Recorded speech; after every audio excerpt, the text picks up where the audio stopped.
할렐루야. 여기 오늘 우리가 잘하는 말씀인데, 우리가 모든 것은 하나님의 원리가 있고 법칙이 있다는 것이죠. 그런 원리 법칙을 잘 깨달아서 우리가 그 말씀을 그대로 우리가 순종하고 나가면, 갑자기 또 마이크가 왜 이렇게 되는가?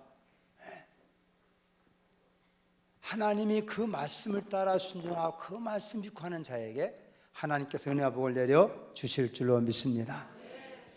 제가 그동안 4번 시간을 통해서 창세기 1장 26절 28절 말씀 속에서 하나님 처음 인간을 창조하실 때 이미 하나님께서 인간에게 하나님이 생각할 때 이렇게 하리라, 만들리라, 하나님 자기가 장차 만들 인간, 하나님 형상을 때 만든 인간을 생각하시면 하나님께서 그 인생들에게 복을 명하시는 것을 살펴봤습니다. 이것은 우리 인간에게는 따라합시다. 왕권적 축복이다. 하나님 인간을 창조하시고 복을 때는 창세기 28절 말씀에도 하나님이 그들에게 복을 주며 이르시되 생육하고 번성하여 땅에 충만하라, 땅을 정복하라, 그리고 바다의 물고기든 하늘의 공중의 새든 땅의 모든 것을 다스리라 하시니라. 그러니까 모든 만물을 창조하신 하나님께서는 인간을 창조하시고 왕권적인 축복을 하나님께서 인간에게 주었다는 겁니다. 그러니까 처음 하나님 인간을 창조할 때 우리 자신에 대해서 우리가 어떤 존재하는 우리가 하나님과 같은 창조와 그와 같은 부여된 이와 같은 직임을 통해 알 수 있다는 것이죠. 이와 같은 사명을 잘 감당할 때 얼마나 인간이 마음을 영장으로서 마음을 잘 다스림으로 말미암아 하나님 영광을 돌리는 그런 에덴 동산의 복을 누리며 살아갈 수 있지 않겠는가. 그 인간이 그와 같은 복을 떠나고 난 이후에 하나님이 새로운 계약을 맺었고 또 새로운 하나님께 백성을 만드시면서 자기가 택한 백성이 있다는 겁니다. 이 자기가 택한 백성들 하나님께 복을 주시면 어떻게 하느냐? 따라합시다. 제사장을 통해서 축복하신다. 누굴 통해서? 제사장적 축복이 있다는 거예요. 하나님께서 지금 이스라엘을 택하시고 하나님과 자기와 계획을 맺었어요. 무슨 계획을 맺었느냐? 따라합시다. 너는 내 소유요 제사장 나라가 되리라. 아멘. 그런 약속을 맺고 하나님께 그 백성을 축복할 때는 제사장을 통해서 축복한다는 것이 오늘 민수기 6장 22절부터 27절까지 말씀을 통해 우리가 이해할 수 있는 것입니다. 하나님께서는 영신 하나님이 처음 자기가 인간을 창조하는 계획 속에서 인간을 하나님 직접 그들의 복을 주시되 인간은 왕적인 존재로 살 수 있도록 복을 주었고, 인간이 과연 왕적 권위로 가지고 살 인간이 하나님의 법을 어김을 통해서 그 왕적 권위가 상실되고 말았다는 거예요. 우리 흔히 말할 때 하나님께서 말씀할 때 선악을 알게 하면 먹지 말라, 먹으면 반드시 죽으리라 말씀해서 안 했어요. 근데 결국은 아담과 하와는 뱀의 말을 듣고 하나님의 말씀을 불순종했다.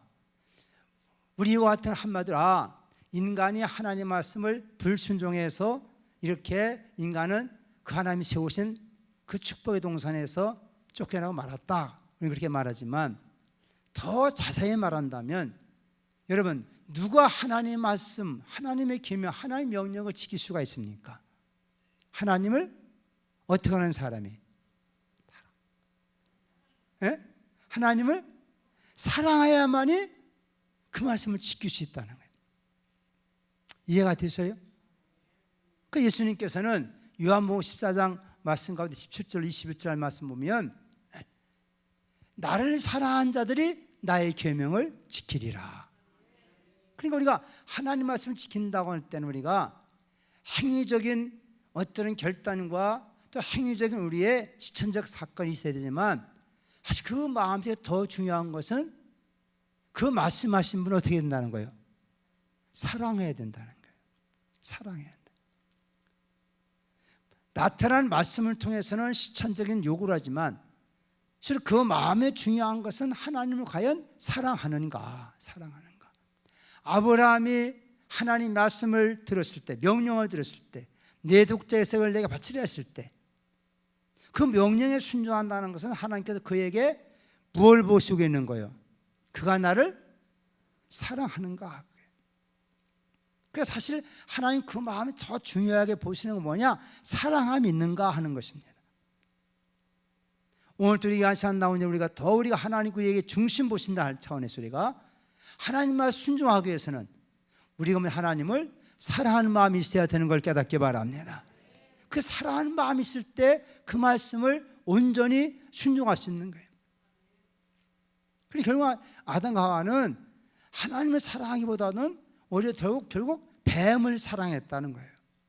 환경이든 여건에 나타나는 여러 모습 속에서. 그런데 그 사랑이라는 것이 왜 이렇게 되느냐? 인간 속에 있는 욕심이 있다는, 인간 속에 욕심. 그 욕심이 어느 쪽을 향하냐 하는 것이죠. 어쨌든 우리가 중요한 것은 우리 하나님의 말씀을 우리가 듣고 순종한다는 것은 그 하나님 중심이 보는 것은 우리가 과연 하나님을 사랑하는가 그것이구나. 이 안에서 주 앞에 나온 우리 중심 마음은 하나님을 사랑하는 마음이 더해지기를 주의 이름으로 축복합니다. 그러니 그 하나님의 원천이 사랑이기 때문에 누가 하나님의 마음에 합하게 사랑하는가 나타나지는 것은 행동적인 면이지만은 그 중심은 하나님 볼 때 사랑이구나. 어떤 그렇게 촉구하는 인간들이 이제 그 사랑이 변질됐기 때문에 이 세상 것을 자꾸 사랑할 수밖에 없다는 게 더욱. 그래서 하나님께서는 이제 특별한 사람을 택해가지고 그의 자손 언약을 다시 세워서, 그리고 그것도 다른 게 아니에요. 왜 하나님 이스라엘 백성을 택했느냐? 하나님 그들을 사랑했기 때문이다. 그래. 너희 민족 중에 엉성한 민족 어디 있냐는 거야. 보잘것없는 민족 어디 있냐는 거야. 그러나 내가 너를 사랑하면서 내가 너를 택하였나니. 사실 가만히 생각해 볼 우리가 예수 믿겠다는 것은요, 사실 알고 보면 하나님이 나를 사랑했다고는 놀라운 증표인 걸 깨닫기 바랍니다. 이것이 이제 깨달아지기까지가 참 어려운 것이지, 그거를 깨닫고 나면 아까도 참 우리 시선 기도했지만은 이 세상의 기준이 아닌 이 땅에 부자 되고 뭐 가난해도 그런 걸 초월한 하나님과의 관계 속에서 그 사랑의 진실함을 우리가 알고 살아간다면 진정한 행복자가 될 수 있다는 거예요. 그게 진리에 대한 깨달음인 줄로 믿습니다. 신앙이 점점 성숙해간다는 뭐겠어요? 그건 하나님의 그 뜻을 알아가는 것인데 그 중심은 결국 하나님에 대한 사랑을 이해하는 거예요. 그 사랑을. 근데 하나님이 사랑하는 백성들에게 또 하나님께서는 하나님의 방법으로 그들을 축복하고 계시다. 그래서 하나님 이스라엘 백성을 택해 놓으시고 보호자는 하나님께서 그 백성의 복을 주시기 위해서 따라합시다. 제사장을 세웠다. 그러니까 하나님께서는 처음 인간은 왕적인 존재를 통해서 모든 장신이 만든 만물을 다스리도록 하나님께서 그와 같은 복을 주었지만은 이것이 다스리려 한 뱀을 못 하셨다는 거예요. 뱀을. 그걸 다스릴 수 있어야 되는데 우리가 뱀에 유혹받아가지고 하나님의 사랑을 떠나버리고 계명을 어겨버려서 쫓겨난 존재가 되고 말았다는 거예요. 하나님 그 다음부터 뭐냐? 구속적인 하나님의 은혜와 은총이 펼치게요. 제사장을 통해서 하나님께서 복을 내려 주시는 것이구나. 따라 제사장. 그러니까 하나님과 인간 사이에서 하나님께서는 그 중보 역할을 할 수 있는 제사장이란 제도를 만들고 그를 통해서 그의 택한 백성들에게 복을 내려 주신다는 것이 하나님의 축복의 법칙으로 정해졌다는 거예요. 아멘입니까? 그래서 우리가 이제 하나님 그 백성 복을 어떻게 하느냐? 제사장을 통해서 복을 주는 거구나. 우리가 이것을 먼저 염두에 둬야 되는데 따라합시다. 하나님은 제사장을 통하여 복을 주십니다. 누굴 통해서? 자, 여러분 성경에 나오는 최초의 제사장이 누굴까요? 성경에서 최초에 나타난 제사장이 있어. 예? 자, 따라합시다. 멜기세덱. 이 멜기세덱이라는 사람이 나타나는 이것이 창세기 14장 말씀 보면 우리가 쭉 17절부터 19절 보면 아브라함이라는 사람이 결국 연합군들의 세력을 물리치고 돌아올 때 이 멜기세덱은 따라합시다. 하나님의 제사장이다. 이 사람이 아브라함을 맞이해 가면서 떡과 포도를 갖고 와서 대접하면서 그러면서 우리가 창세기 14장 말씀, 19절 말씀 속에서 아브라함을 축복하는 것입니다.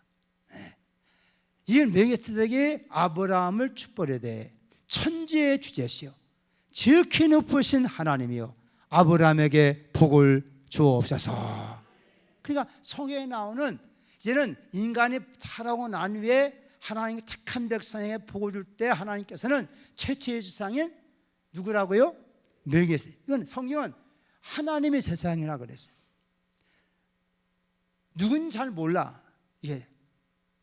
그러다 보니까 지금 여러분들 지금 말씀드린 저 같은 멜기세덱이라는 이단자들이 지금 쓴 책들이요. 결국 그 계통의 자기가 결국은 그런 사명을 갖다는 걸 내용들이 많이 있는데 사실 이게 누군지 모르지만은 그러나 또 알기도 어렵지만은 성경은 또 이 멜기세덱의 반차를 통해서 예수를 설명하고 있는 것인데 어떤 이 멜기세덱이라는 하나님 제사장을 통해서 누구에게 복을 주었다고요? 아브라함에게 복을 줬다. 아브라함, 당신 아브라함이지. 아브라함이 되기 전에. 그래서 하나님께 이제 택한 백성을 하는 축복할 때는 하나님이 누군가 하나님이 세우신 제사장을 통해서 복을 주시는 거구나. 우리가 말씀을 통해 깨달을 수 있다는 거예요. 근데 이제 하나님 아브라함의 후손들 이스라엘 백성들에게는 이런 제사장을 하나님께서 세워가지고 복을 주시는데 그러면 이스라엘 백성들의 최초의 제사장은 누구요? 이스라엘 백성들 가운데 최초의 제사장은 누구요? 오늘 보니까 아론 따라합시다. 아론이 최초의 제사장이 되고 이게 이제 레위기표에 나온 아론이 대제사장이 되고 그 자식들이 이제 제사장이 되는 건데 오늘 말씀은 아론과 그의 자손들에게 제사장들을 통해서 이렇게 너희는 축복하라. 그러면 내가 그들에게 복을 주리라. 그리 하나님께서 말씀하신 오늘 본문의 말씀인 것입니다. 자, 그렇다면 이제 따라합시다. 모든 이방인을 위한 자, 봐요. 하나님의 제사장으로서 최초의 택한 아브라함을 통해 위해서는 멜기세덱이라는 사람을 세웠고 이스라엘 백성을 위해서 누구를 세웠다고요? 아론을 세웠다는 거예요. 근데 성경 우리가 중요하게 말씀은 뭐냐? 따라 모든 이방인을 위한 제사장 누구라는 거예요? 예? 모든 이방인을 위한 제사장이 누구라는 거예요? 바로 예수 그리스도라는 거예요. 할렐루야. 이제 하나님께서 이제는 모든 인류가 예수 그리스도가 우리의 대제사장 되시고 큰 제사장이 되시고 그로 말미암아 모든 천하 만민이 복을 받게 하셨도다. 이게 성령에게 이제 말씀하고 있다는 거죠. 이 계보가 제사장의 계보가 이렇게 말씀해 주겠다는 거예요. 그래서 예수를 통해서 오늘 또 우리에게 이와 같은 복을 주는 걸 깨닫길 바랍니다. 그렇다면 네 번째 중요한 것 따라합시다. 내 가정의 제사장은 누군가? 여러분 가정의 제사장은 누가 되는 거예요? 예? 누구요? 크게 얘기해봐. 누구요? 그 가정에 장자권을 가진 사람이 그 가문의 제사장인 거예요. 따라봐. 장자권. 그러면 성경에 말하는 장자권은 뭐냐? 여러 가지 있지만은 누가 제일 먼저 예수 믿었냐 그 말이에요. 여러분 집안에 누가 제일 먼저 예수를 믿었는가? 그 사람이 그 가문의 영적인 장자예요. 영적인 제사장이에요. 아멘입니까? 이게 하나님 원리라는 게 하나님 원리. 그러니까 하나님께 인간의 복을 줄 때 그런 하나님 원리를 통해 하나님께서 우리에게 복을 주고 계시구나. 오늘 우리가 사남전대원들 우리가 알아야 할 것은 여러분 가정에서 입장에서 이런 가정의 영적인 제사인 걸 깨닫기 바랍니다. 그런 믿음을 우리가 가져야 한다는 거예요. 그러니까 우리가 이런 하나님께 인간의 복을 주고 살 때 이런 제사장의 계보가 있는 것이구나. 계보가. 더 나아가 성문 말씀할 때 뭐라고 말합니까? 모든 예수 그리스도 안에 있는 사람들은 예수가 우리의 영원한 장자가 되시기 때문에 그분 안에서 누구든지 우리 하나님을 불릴 우리를 뭐를 세워줬다는 거예요? 제사장으로 세워줬다는 거예요. 그래서 구약의 모든 하나님 축복권과 또한 예수를 통해 모든 축복권을 예수께서 한마디로 뭐라고 표현하고 있느냐? 따라 왕 같은 제사장이다. 여러분 우리가 하나님의 어떠하게 존경을 알아야 돼요. 우리가 예수 안에서 회복된 모든 축복은 뭐냐? 예수의 피값을 통해서 은혜가 뭐냐? 예수가 자기의 피로 우리를 사서 하나님께 드려서 우리를 하나님의 나라를 삼으시고 우리를 하나님의 제사장으로 삼아주었다. 아멘입니까? 그리고 우리가 계시록의 마지막 부분에 중요한 것은 우리가 바로 어떤 존재를 말씀할 때 이제는 이 상의 수많은 영혼들에게 복을 줘야 되는 그와 같은 왕 같은 제사장을 하나님 세워주었구나. 따라합시다. 내가 하나님의 나라요, 내가 하나님의 제사장이다. 아멘. 그런 믿음과 자기의 정체성을 회복할 수 있길 바랍니다. 그러니까 신앙인들이 이 자세를 잘 갖고 살아야 돼요. 세상 사람들이 이 땅에 수없이 살아가지만요, 인생이 어디서 왔다, 무엇을 하다, 어디로 갔는지 모르고 헤맨 인생이 너무 많은 거예요.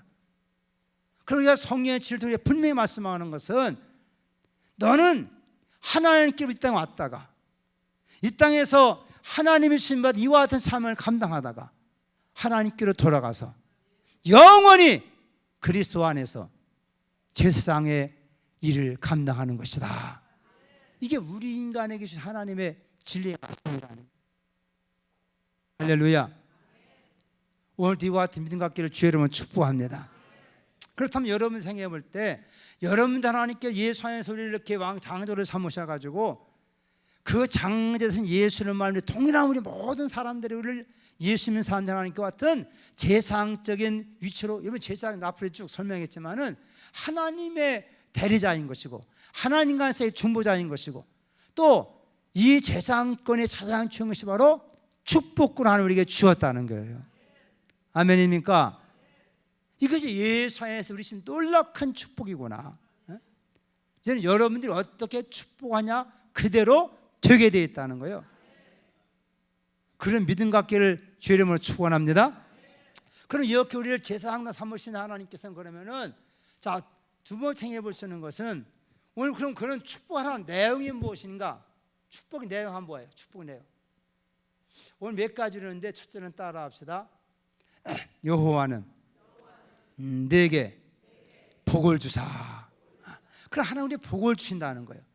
근데 복을 좀 구체적으로 표현하면 첫째는 따라 지켜주신다. 어찌 한다고요? 하나님이 우리에 대한 가장 소원이 뭐냐면 너를 지키기를 원하며, 하나님이 가지고 있는 소원이 뭐냐? 하나님 자기의 백성들에게 주신 복이 뭐냐? 우리를 지켜주신다. 아멘입니까? 우리가 하나님에게 받을 수 있는 복이 이런 복인 것이죠. 우리가 또 다른 사람에게 제사장적 주신 바 된 은혜를 가지고 우리가 다른 사람 그렇게 하나님 명령을 따라 축복할 수 있는 것이고 지켜주신다는 거예요. 자, 하나님 우리 지키는데 무엇을 지켜주실까? 많은 게 있지만 우리 인간의 관계에 세 가지만 생겨요. 첫째는 따라합시다. 집과 소유물을 지켜주십니다. 욥기서 1장 말씀 보면 10절 이하의 말씀 속에 하나님께 욥에게 복을 주었다 그랬어요. 그래서 사탄이 하나님까지 나갈 수 있어요. 가가지고선 욥을 시험하기 위해서 욥에 대해 참선한 겁니다. 그러면 그 참선한 것이 뭐냐면 저 욥이 저렇게 왜 하나님 섬기는 것입니까? 그래 하나님은 저에게 은혜와 복을 주셨는데 하나님이 저의 집과 모든 소유물을 마치 울타리를 쳐서 지키시고 그의 손으로 보호한 같이 하나님이 지켜주기 때문에 그런 것이지, 당신이 손만 걷어가면 절대 욥은 하나님 원망할 것입니다. 이게 바로 마귀의 참소였어요. 여기서 중요한 것이 무엇이냐? 여러분 물론 그 사건 이후에 나타난 많은 증거가 있지만 여러분 재산 하나라도 하나님이 울타리로 지키고 있는 걸 깨닫기 바랍니다. 아멘입니까? 여러분 집도 울타리를 잘 칠 때 지나가더니 개나 이런 거 막 들어오지 못하고 도둑이 못 들어오도록 울타리 쳐놓는 것처럼 여러분의 집과 여러분의 소유물도 하나님께 그 손으로 울타리처럼 방패가 되어서 지켜주시기 때문에 보존되는 것이다. 그러니까 사탄이 막 그러는 거예요. 하나님 그걸 헐어버리시면 손을 떼시면, 저가 그것이 무너지게 되면 하나님 원망할 것이라. 오늘도 우리의 신앙생활 속에 그와 같은 마음을 가져. 인간이 아무리 애쓰고 수고한다고 되는 것이 아닌 거예요. 하나님께서 우리의 울타리를 쳐주셔야 돼요.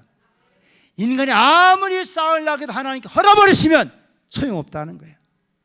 여러분, 이스라엘 백성의 마지막 말라기를 통해서 하나님께서 저주하신 것이 무엇입니까? 말라기 3절 이하의 말씀은 너희들이 쌓고 사고 쌀라고 하느냐?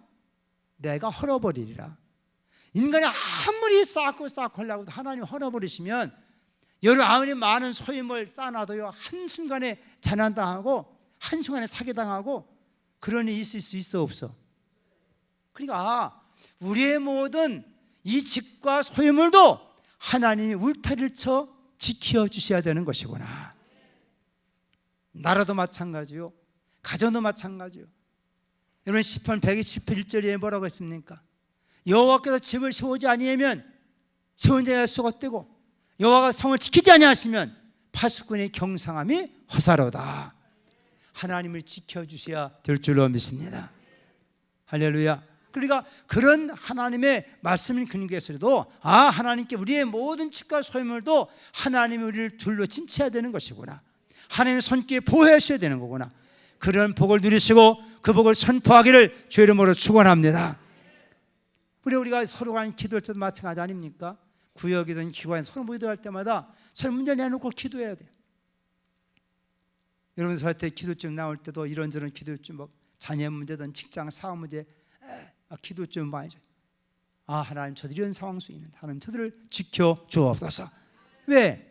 하나님 말씀했잖아. 하나님 말씀. 우리가 내 욕심을 따라 구하는 것이 아니라 하나님께 약속했기 때문에 하나님은 우리를 지키기를 원하시는 분이시다 이거예요. 그런 은혜 속에서 그걸 보존하고 그런 능력을 가지고 주신 바 된 걸 그가 지킬 수 있기를 주의 이름으로 축복합니다. 주었는데 지키지 못하니까 문제는 아니겠어요? 첫 인간 하나님께서 에덴 동산을 주었지만은 그걸 지키지 못했단 말이에요. 제대로 보호하지 못했단 말이에요. 결국은 쫓겨나고 말았어요. 거기에서 내게 주신 바 된 그것들, 하나님 말씀한 것이 하나님 우리에게 준 것이 지킬 원하고 계시구나. 그런 은혜를 가지고 하나님 지키심을 선포하고 그와 같은 믿음 갖기를 주님으로 축복합니다. 두 번째 우리 중요한 것이 무엇이냐? 따라합시다. 우리의 영혼을 지켜주신다. 우리의 영혼이라는 것은 우리의 생명인 것이고 영적인 것 아닙니까? 그래서 예수님께서도 마지막 죽으실 때 아버지 내 영혼을 아버지 손에 의탁하나이다. 사실 우리가 가장 중요한 우리 영혼이라는 거예요.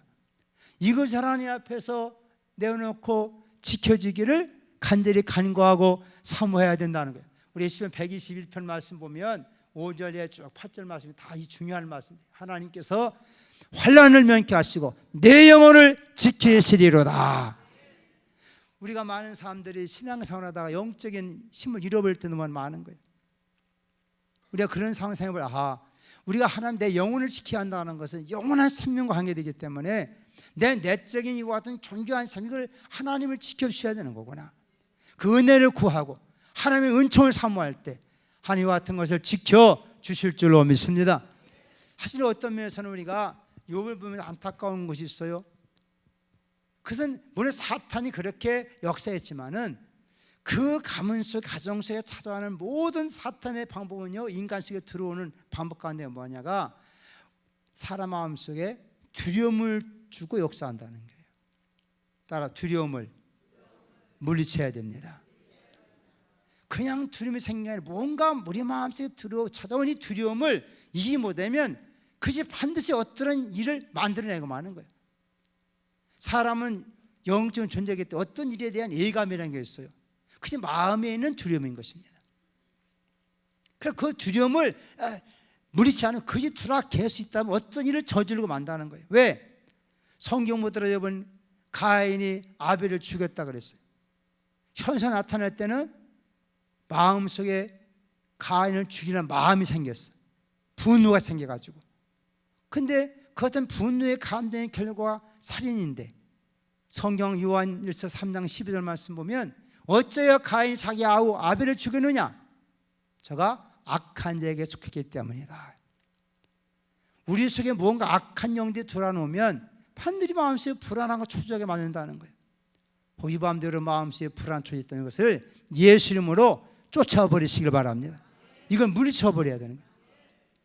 그래 우리의 영혼을 잘 지켜야 되는 것이다. 그런 은혜가 있기를 주 이름으로 축복합니다.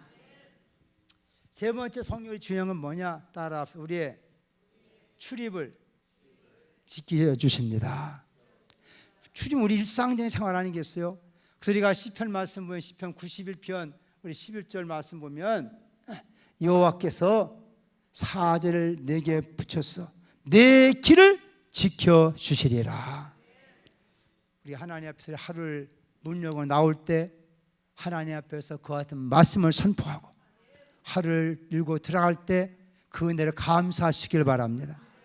저는 항상 얘기하지만은 유대인들은 자기 집 문 앞에 꼭 요새는 우리가 어떤 집에 들어가면 이렇게 푸시 누르고 문 열리고 그런 것처럼 그들은 꼭 이렇게 샬롬이라는 글자를 하나 꼭 새겨놓은 게 있어요. 이렇게 그걸 누르고 나오는 거예요. 그 집에는 그 말씀을 그렇게 쭉 적어놨어요. 그런 말씀들. 오늘 새벽에도 말씀드렸지만 이스라엘에 대한 교육 방법이 있어요. 이스라엘 자손들에게 대한. 첫째는 뭐냐면 쉐마라는 교육이 있어요. 그럼 여호와 말씀을 들어라. 하여튼 들어야 믿음이 생기는 것이고 믿음이 있어야 구원 얻게 되는다. 하나님 자꾸 듣게 만드는 거예요. 두 번째는 매주자라는 방법인데 이거는 다 기록해 놓은 것입니다. 기록해놔. 그래가 기록한 가지고 손목에다 매기도 하고 집에 문설주에 인방에 참 말씀을 기록해 놓은 말씀을 다 기록. 항상 그 말씀을 보게 만드는 거예요. 세 번째는 테필라라는 게 있어요. 그건 뭐냐면 중요한 성경 구절 이것을 달달달달 외워야 되는데 그 달달달 외우기 위해서는 이마에다가니 많은 박스를 만들어 가지고 붙이고서는 움직일 때마다 탁탁 쳐. 거기에 네 종류의 말씀이 있어요. 네. 그건 출애굽기의 말씀과 신명의 말씀들인데 구원의 말씀 또 축복의 말씀 이런 말씀들을 기록한 것을 항상 그것이 자기 머릿속에 떠나지 않도록 기호를 잡는 거예요. 그리고 그 기도문을 외우는 거예요. 그런 방법을 통해서 그들이 어릴 때부터 교육시키는 거예요. 따라서 말씀을 외우고 말씀 붙들고 기도하는 것이다. 그걸 테필라라고는 교육 방법이요. 우리가 말씀 들었으면 이와 같은 말씀을 달달달달달 외워야 돼. 안 외워질 때 어떻게 해야 되냐? 묵상을 해야 돼요. 그리고 그 말씀으로 기도하라는 거예요. 따라서 말씀으로 기도하라. 그래 우리가 주신 말씀들 우리가 묵상하고 생각하고 또 그 말씀 외우고 그 말씀으로 자꾸 기도하라는 거예요. 따라합시다. 주신 말씀이 기도가 되어야 됩니다. 그래 우리가 우리에게 주신 말씀 우리의 기도가 된다는 거예요. 그것이 유대인들의 어릴 때부터의 교육 방법이에요. 그러니까 어렸을 때까지 기도해 놓다 보니 기도의 양이 좀 어렸을 때부터 많아질 거야. 그러면 결국 어떻게 되느냐? 기도한 대로 되는 것이고 아멘입니까? 근데 뭘 가지고 기도했다는 거예요? 그럼 결국은 말씀대로 되어지는 거예요. 하나님 뜻을 따라 한다는 것이 뭐냐? 하나님 신 말씀을 붙들고 그 말씀대로 기도하면 그 말씀이 나를 통해서 이루어지는 거예요. 할렐루야. 오늘도 하나님 주신 말씀들을 자꾸 말씀을 가지고 암송하고 그 말씀을 기도하라 이거예요. 그럼 하나님께서 우리에게 큰 은혜 입혀 주실 줄로 믿습니다. 그래서 너 가는 길에 천사를 보내서 너를 지켜주리라. 할렐루야. 이런 탐됨이 있기 때문에 아까도 우리 참 기도했지만 군에 가든 해에 나가든 어디 가든 탐대할 수 있는 것은 누가 지켜주신다? 하나님이 천사를 보내서 내 인생 가는 길을 지켜주시는 거구나. 목자가 양을 보호하고 인도하고 가는 것처럼 내 일생을 살아가는 출입을 하나님께서 함께 동행하시며 그 영을 나타내 보여주시리라. 그런 거리고 확신 갖고 그 말씀으로 축복하기를 주의 이름으로 축원합니다. 아멘입니까? 따라 하나님은 당신을 지켜주십니다. 여기서는 그 축복이에요. 시작. 할렐루야. 하나님 그렇게 원하시는 것이기 때문에 그렇게 축원하고 선포해 주라는 거예요. 두 번째 성경 우리가 말씀한 것이 무엇입니까? 따라합시다. 은혜를 베풀리라. 뭘 베풀려요? 오늘 말씀 보니까 은혜를 너에게 베풀어 주길 원하노라 그랬어요. 은혜. 자, 우리가 이것도 마찬가지예요. 우리 하나님께 주신 많은 은혜가 있지만은 제일 먼저 중요한 건 따라합시다. 사죄의 은혜. 여러분, 우리가 하나님 앞에 우리가 죄 용서함 받게 됐다는 것이 얼마나 큰 복인 걸 알아야 돼요.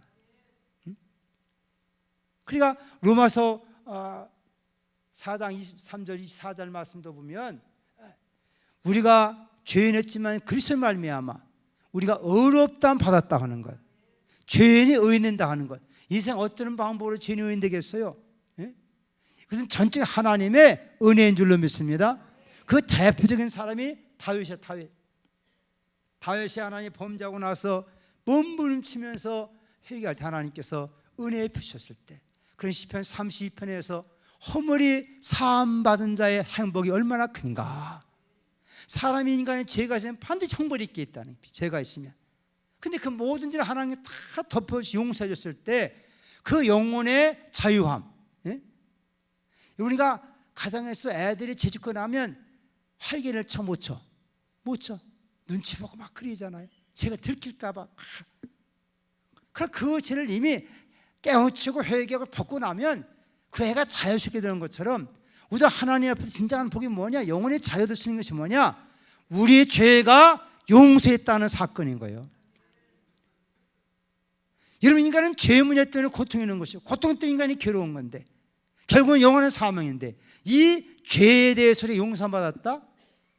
이것이 인간의 공로나 노력으로 되는 것이 아니다. 세상에서는요, 인간의 죄를 지면 죄 지은 만큼 애쓰고 수고하고 돈을 보상하든지 죄값을 갚아야만이 벗어날 수 있는 거예요. 그래 안 그래요? 그래, 법이라는 거, 법에 의해서 따라서 법은 결코 죄를 없이 하지 못한다. 이런 법이라는 것은요, 죄를 없이 할 수 없는 거예요. 법은 그 죄에 대한 형벌을 선고하는 것이 법인 거예요. 근데 하나님께서는 인간은 다 법 아래에 있는 존재이기 때문에 다 죄를 보면 다 죽음 아래에 있는 존재라는 거예요. 죄에 매여서. 죄 지면 모든 권한이 다 박탈당하는 거예요. 왕 같은 권한이든 재산 같은 권한이든 죄가 있으면 그 모든 하나님 권한을 다 박탈당하게 하는 거예요. 근데 이 죄를 용서해 주시는데 우리 아무 대가 없이 무조건 먼저 용서해 주신다. 아멘이에요? 이게 얼마나 큰 하나님 은혜인가. 그래서 우리가 이 죄용삼에 대한 것을 우리 깨달아, 기독교는 근데 성령 회개하라고 말씀하는 거예요. 회개하라. 세상 사람들은요, 후회하지만은요, 회개를 못해요. 왜 회개를 못할까요? 왜 회개를 못해? 내가 잘못했습니다. 이게 회개 안 돼. 잘못했다고 고백할 대상이 없어. 세상 사람들은 자기의 잘못을 고백할 대상이 하나님 없다는 사람들이 누가 또 고백하겠어요? 그래, 그들은 후회만 하지 다짐만 하지 용서가 안 되는 거예요. 그러니까 종교적으로 그걸 뭔가 보상을 해가지고 용서받으려고 하는 거예요. 사람들은 보상 심리에서 이만큼 내가 죄를 졌으니까, 이만한 형벌이 있으니까 이만큼 선을 하면 이게 보상되겠지. 그런 개념을 가진 것이 인간의 도덕심이고 인간의 윤리이고 이게 종교성이라는 거예요. 구약의 제도가 그랬어요. 그래서 죄를 지면 죄 진 만큼 양을 잡든지 염소를 잡든지 소를 잡든지 해야지 안 해야 됐어. 그게 종교인 거예요. 법인 거예요. 그러니까 그 죄를 지면 그만한 뭔가 희생이 있어야만 된다는 거예요. 근데 하나님 우리에게 주신 은혜는 뭐냐? 하나님 대신 내 모든 허물과 죄를 대신해서 하나님 자신이 자기 아들을 제물로 삼아가지고 우리의 모든 죄를 다 담당해 주셨도다. 이것이 진리로 깨달아지기만 한다면 영혼은 자유함이 있게 되는 것입니다. 이것이 깨달을 때 영혼은 자유함이 있는 거예요. 이것이. 그러니까 신앙생활은 이 진리를 깨달아야 되는데 우리의 너무 신자적인 관점, 종교적인 관점, 율법적인 관점으로 막 훈련되고 그렇기 때문에 이게 잘 안 돼요. 이게 안 믿어져, 솔직히 말해서. 이게 안 믿어지기 때문에 또 여전히 우리는 율법적인 신앙사고가 있다는 거예요. 아무리 십자가 얘기해도 이것이 안 믿어지는 거예요. 우리가 이렇게 어떠한 훈련되기 때문에. 선생님, 공짜가 어디 있냐 말이에요.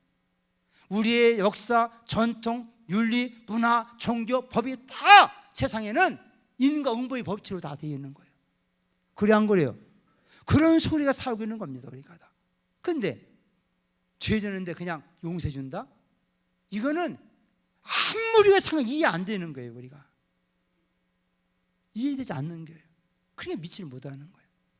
오늘도 많은 사람이 신앙생활하지만은요, 십자가의 도를 깨닫지 못하는 상황에서는 여전히 우리도 종교생활, 기독교적인 종교생활하고 있다는 거예요.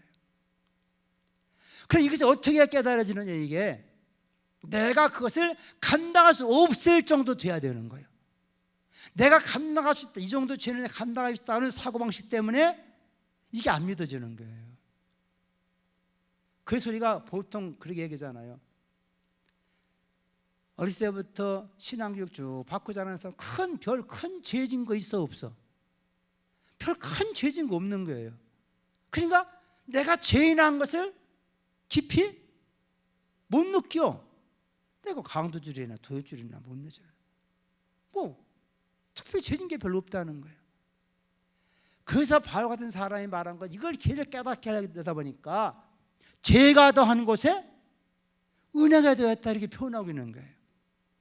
죄가 더 은혜가 더. 사람들이 죄에 대한 이 농도가 진하지 않다 보니까 자기가 얼마큼 죄인인 걸 잘 모른다, 그 말이에요. 사람들이 내가 죄인인 걸 잘 몰라. 왜? 세상에는 죄 있단다면 다 잡혀가. 누가 스스로 자기가 죄인한 고백할 사람 누가 있겠어요? 자기가 죄인인 걸 고백하는 사람. 그렇기 때문에 인간의 도덕이나 종교는 절대 인간이 자기가 죄인한 걸 고백하지 않습니다. 그래서 성령을 봐야 되는 거예요. 아멘입니까? 성경을 거울처럼 성령을 통해 나 자신을 봐야 내가 얼만큼 죄인인 것을 우리가 밝게 할 수 있다는 거예요. 이생 어떤 도덕률이나 어떤 걸 볼 때 여러분, 그걸 통해서 인간의 죄인인 걸 깨달을 수 있는 법이 있습니까? 이 세상에? 예? 그 정도 살았으면 양심을 살았고 다 칭찬하고 이 정도 인간 살면 됐지, 이렇게 생각하지, 내가 죄인이구나, 그렇게 우리를 깨닫게 하는 이 땅에 어떤 책이 있냐, 그 말이에요. 그래서 우리가 하나님의 법인 성경을 통해 자신을 비춰봤을 때 인간 얼만큼 잘못된 존재임을 깨닫게 되는 거예요. 이것이 진리의 비층을 깨닫기 바랍니다. 그 성경을 벌써 내가 얼만큼 죄인을 깨닫게 돼요. 그건 뭐냐? 우리의 본 모습이 예수를 통해서 나를 바라보고 있게 만들기 때문인 거예요. 이게 성경을 주시는 빛인 거예요. 인간의 본래 형상 어떤 건가를 우리가 아는 것도, 그 본래 형상이 예수인 걸 알면 내가 예수 앞에 서 보니까 비로소 내가 얼마나 잘못된 죄인을 깨닫지, 내가 어떤 성인 군자고 해봤자 별 차이는 안 난단 말이에요. 그래, 제가 죄인인 걸 몰라. 더 중요한 것은 성령 기술이 가운데 그런 회개의 영을 부어주셔야 되는 것이다. 이게 스가랴 12장 말씀 아닙니까? 유대인들이 그들은요, 자기들 죄인인 걸 못 느끼는 거예요. 하나님 어떤 때가 그들에게 회개의 영을 부어주시오, 간구의 영을 부어주시오, 기도의 영을 부어주시오. 그때 그들은 그들의 죄가 독자를 잃은 어미처럼 통곡하며 회개하게 될 때, 그때 구원의 선물이 터지리라. 그러니까 하나님께서는 우리가 모두만 때가 있는 거예요. 왜 지금 이 시대에 이렇게 한국 교회들이 그렇게 부흥이 안 일어나느냐? 왜 그러냐? 회개가 없기 때문에 부흥이 안 일어나는 거예요. 이해가 되십니까? 우리가 부흥을 줘야 부흥을 하지만은 안 일어나. 우리가 아무리 별짓다 해도 안 일어나. 부흥은 오직 부흥은 어떻게 일어난다고요? 회개할 때 일어나게 되는 거예요. 역사가 그러고 현실이 그러고 마찬가지. 예? 오늘 하나님 앞에 우리가 얼마나 부정한 존 자체 얘기하면 하나님 반드시 그들에게 은혜 주시고 회복시켜 주시고 능력 주시는 걸 믿으시 바랍니다.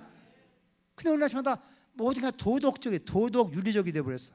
오늘날 교회도 오래되다 보니까, 그러다 보니까 그건 도덕 윤리로 차원이 되다 보니까 별로 죄의식이 생기지 않는 거예요. 이 정도 살면 되지, 뭐 이 정도면 괜찮지, 이런 식까지 많은 거예요. 하나님의 소리가 가장 첫 번째 주는 은혜는 예수 안에서 내가 얼마큼 저는 깨닫는 자에게 우리의 죄를 단번에 영원히 용서해 주셨도다. 이것이 하나님의 성령 안에서 십자가의 피를 통해 깨달아지기를 주의 이름으로 축복합니다. 그래서 우리가 성결의 은혜라고 표현한 거 이런 게 그렇기 때문에 우리가 십자가를 통해 예수 보혈, 예수 피의 은혜를 우리가 알고 있는가? 그러니까 처음에 당신은 죄인입니다. 뭐 이 도덕주의적 죄인을 있는 걸 통해서 인간 영접시키려고 사람들에게 인지를 위해서야. 내가 죄인이지만 잘못했지. 인간의 도덕적인 양심의 기준을 잡아가지고 얘기해가지고 죄인이죠. 그래도 예수 영접시킬 수 있어요. 그래 그렇게 예수 믿는 것은요 여전히 삶 속에서 또 죄짓고 왜 인간이 있잖아 여러분 살아가지 도도 윤리로 살아가지만 이 세상이 그렇게 제한적으로 살 수 있는 세상이요? 솔직히 말해서 이 세상이면 제한적으로 살 수 있는 세상이 아니고요 우리가. 그러니까 이 땅의 기준을 맞다는 여전히 죄짓고 살 수밖에 없는 그런 세상의 환경이에요 우리가 사는 것이. 우리가 그러나 그런 기준으로 살다 보니까 또 잘못하고 또 회개하고 또 잘못하고 이런 상황에 반응할 수밖에 없다는 거예요. 이걸 좀 뛰어넘는 초월하기 위해서 더 깊이 자신이 죄인인 걸 깨달아야 된다. 그 죄 깊이 이거 영적인 면에서 그걸 깨달아야 되는 것이 뭐냐? 우리도 마음속에 내 자신의 죄 때문에 예수가 죽었구나 이걸 알아야 한다는 거예요. 어떻게 따라 알고 보니 내가 예수님을 죽였습니다. 이 죄의 고백이 나와야 우리가 진정한 영적인 구원이 이룰 수 있다는 거예요. 예수는 누가 죽였다고? 누가 죽였어? 언제? 여러분 언제 죽였어? 예? 여러분 언제 예수 죽였어? 2000년 전 예수인데? 예? 누구 죄 때문에? 그래 우리가 그 예수를 우리가 믿는다고 할 때 그 예수의 나와의 가장 인격적인 관계 속에서 우리가 예수를 이해해야 된다는 거예요. 이것이 한 번에 깨달아지는 않아요. 그래서 우리 인생들의 인간이 인간 할 수 없던 큰 일을 당하고 나서 그때 우리가 그때 내가 깨닫게 되는 거예요. 그럼 우리가 미리 진리의 빛을 통해서 먼저 깨닫는 것이 은혜인 줄로 믿으시기 바랍니다. 어쨌든 이 부분이가 최초로 우리가 넘어가야 할 부분이다. 이 부분이 이것이 해결되고 나면 다윗도 자기가 이것을 해고 난 다음에 그 다음에는 그 죄를 다시 안 범했다는 거예요. 그 죄를 범하지 않았다는 거예요. 우리가 왜 성령의 역사를 왜 우리가 부활의 주를 만나야 된다고 말하느냐? 예수 부활의 주를 만나지 못하면 여전히 또 도덕적 기준에 살도 또 그 짓 또 바닥 그렇게 지고 사는 거예요. 인간의 새로운 환경, 새로운 역사, 죄를 이기며 살아갈 수 있는 것은 우리가 정말로 부활의 예수를 만나야 되고 성령 받아야 되는 것이고 죄에 대한 문제가 깨끗하게 청산된 은혜를 경험해야 된다는 거예요. 이거 우리 교단이 이거 성결의 은혜라 그렇게 표현하고 있는 거예요. 이거 2차적인 은혜구나 이렇게 표현하고 있는 거예요.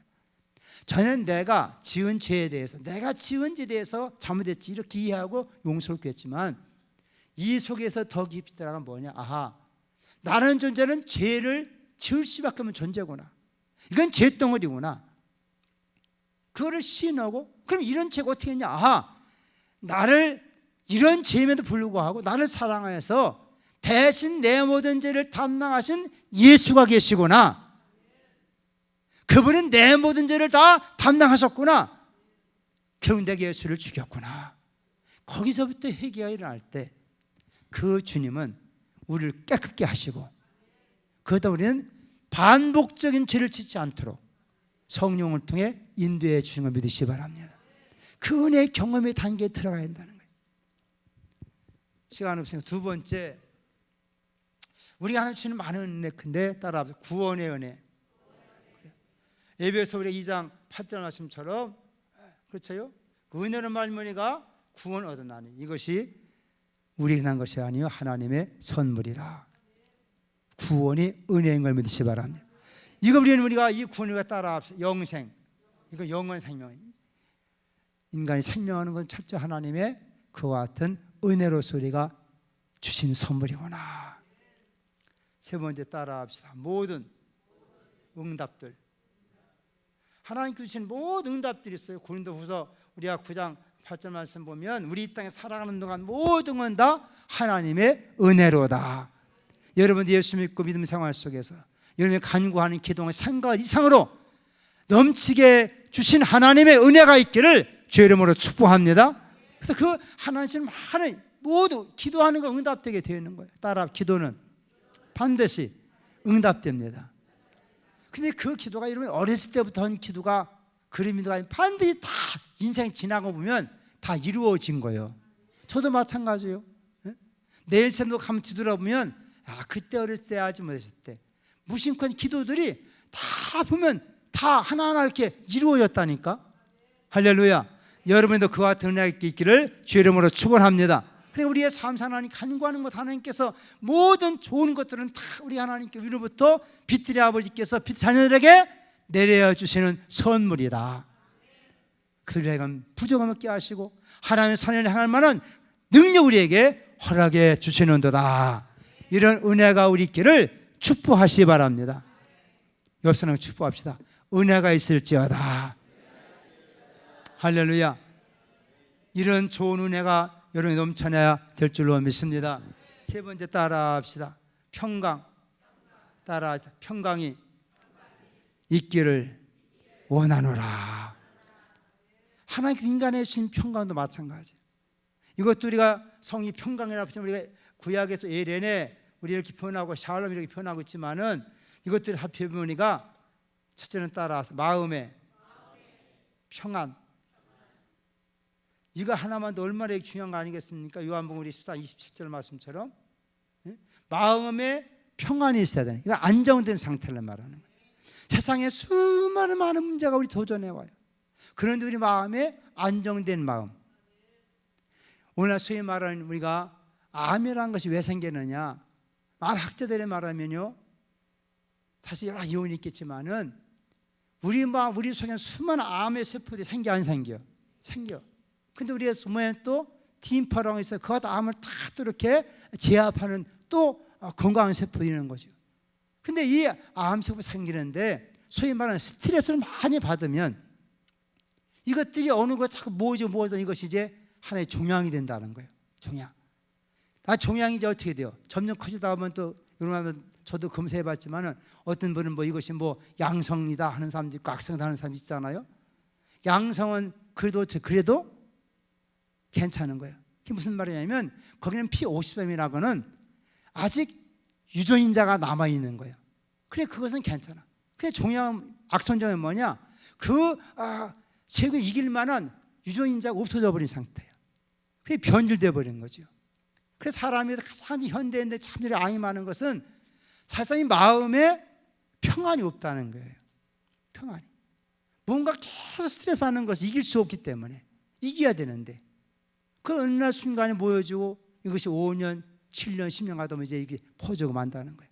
그래서 주님 말씀한 것처럼 내가 너에게 평안을 끼쳐니 곧 나의 편을 너에게 주노라.